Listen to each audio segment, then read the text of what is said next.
map between these two great players.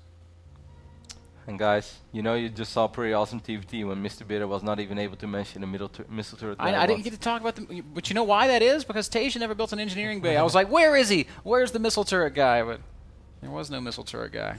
Either way, Liquid TaeJa is the man who is considered to be the best player in the world by a lot of StarCraft fans right now. It's always hard to say if he really is, who really is.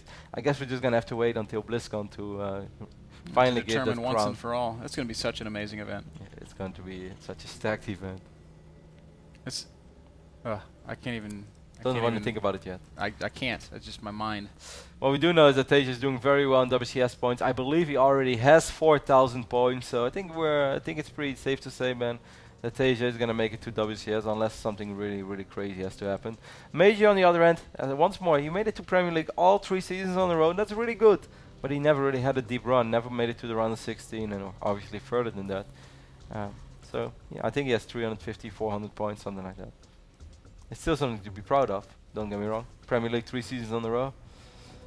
Very fast gas opening here for MajOr. Maybe he wants to go Cloak Banshee this time. We'll have to wait and see. TaeJa's doing the same thing. This is par for the course for Liquid TaeJa, who has done this now 3 times in a row. And Really though? You think it's going to be the exact same build with the 3 Banshees and then the tank, Marines, 3 command center? I think we're going to see a Banshee. Maybe TaeJa's going to try to be smarter than MajOr and he's going to open up with the Raven because he thinks MajOr is going to go with a Banshee this time. That would be some next level mind games. Or maybe they're both opening up with a Raven and then they just like maybe it's flying just off. fake gas for both of them. They're just going to go 1 racks triple command center off of a refinery. And they only make Marines without stim. Maybe, Ben.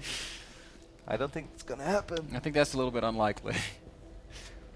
You know, the funny things about TVT in the old days in Europe, there were so many good Terrans back then, and they kept running into each other in scheduled matches as well. So whenever they were playing ladder and the same Terrans would play against each other, they would make a deal like, all right, we'll play this TVT, but neither of us, like, no one wanted to give up the ladder points, but they didn't want to reveal the strats either. So they just played like no gas all game, and you got these stupid games with like 12 bunkers in the middle of the map and lots of slow Marines, no stim, no Guardian Shield. Like, it seemed like a good idea, like, hey, let's just play TVT without gas. But it was a terrible idea, man. Reminds me of the MajOr Terran unit teleporter. Yeah, I saw that one. That was kind of funny. That was back in the good old days. That one isn't so far long ago. That's pretty far back there, man. That's like year 1 Wings of Liberty.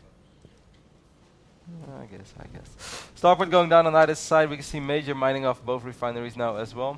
For a split second there, he put. Ooh. He had a reactor and he cancelled it and went tech lab. Maybe a misclick. Yeah, or maybe he's just a little indecisive. He's scouting right now. This is something that MajOr likes to do, just scout a little bit later and he wants to see the timing of that command center. Was able to do it perfectly on Polar. I'm not sure if it's going to be that effective once more. So far these builds are just absolute mirrors of one another. Both players adding their second gases, both players getting the tech labs, both players floating the starports. We will be seeing, I would wager, both players getting Banshees and Cloak. Or Ben? Or Raven Viking. I think your Cloak prediction is spot on, and that's what it is. Yep, Cloak and Banshees on the way. So who can harass best is the question at hand. Interestingly enough, both players also scouting at the same time. SCVs will poke up the ramps, and MajOr at least will try and deny TaeJa's scouting and succeeds. Good job, MajOr. Very good job. I don't think that this SCV is going to be just exciting as there are a few more Marines. Interesting that, where were most of MajOr's Marines? I guess they were still in the main, worried about something, perhaps a proxy, something super quick. Both have the same number of units. I guess with TaeJa only seeing a single Marine, what would that do to his thought process? Not much. At this point in the game, it doesn't really tell you anything. No, but you know, like maybe MajOr kept a couple of Marines in the back of his base just to potentially find a Reaper, because let's not forget, MajOr hasn't seen anything yet. For us, it was very obvious there were no Reapers or anything like that on the map. MajOr didn't have that information. This Banshee is flying straight into these Marines. MajOr has to start paying attention. If he does, this is going to be beautiful for MajOr. He can basically micro this all day, every day, and he should be able to pick off a lot of these Marines. Maybe all of them, Kev. He's going to continue giving chase. Has to dance a little bit. I think MajOr is actually putting himself in a fantastic position right now. The command center, I believe, is a... There it goes. Every single one of those Marines is going to go down. And this is great for MajOr. Now TaeJa's going to walk in and see if he can apply some similar amounts of damage. Both players are getting Ravens now. But The Raven from MajOr is almost out already. The one from TaeJa is going to be a little bit later. Did TaeJa go double Banshee? Yes, he did. So this is one Raven right now that's spawning. Is MajOr going to be able to kill the Banshee? Yes, he will. Wow, so once more, What a fantastic opening. He's going to be able to slow down this command center right now. It's going to take so long before TaeJa is going to be able to secure his low ground if MajOr just keeps avoiding that Widow Mine, and if he just starts poking back and forth. I think he can slow that command center down with quite a bit. We're going to have to wait and see. There is a turret out in the mineral line for TaeJa, so it's going to be hard for MajOr to actually do any economic harass, but he can continue picking off Marines. And look at that command, he should try to pick up that one SCV. That would be so massive, because then he would slow down the command center even more. He really wants it. And he's getting it as well. Wow, the Banshee even gets away. So MajOr, phenomenal opening here for the Mexican Terran player. 10 kills on that Banshee. I am not sure what I'm watching right now, Ben, but I believe that MajOr is putting himself in a fantastic position here against TaeJa in game number 3. His command center was so much quicker. It is still on the high ground though, but it's finishing up as an orbital command right now. Well, it's like 12-14 seconds ahead. Income tab shows us that MajOr's also made a couple more SCVs and should continue to build on that advantage. Will we see a 2-base push from MajOr, or is he going to take his time with it?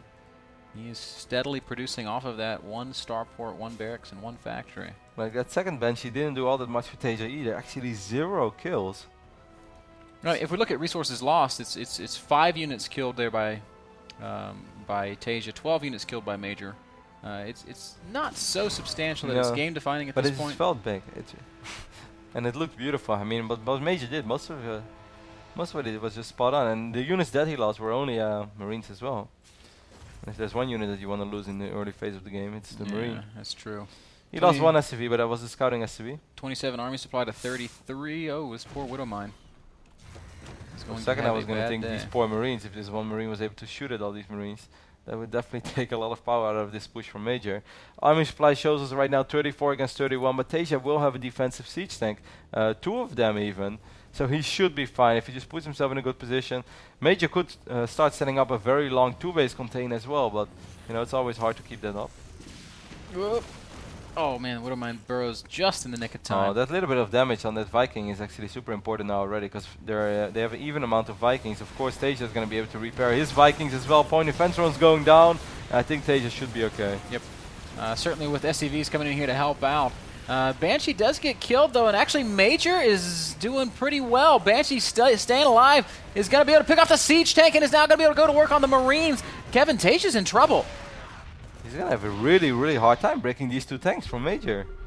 Well, MajOr isn't reinforcing though, so maybe it's not as bad as we thought.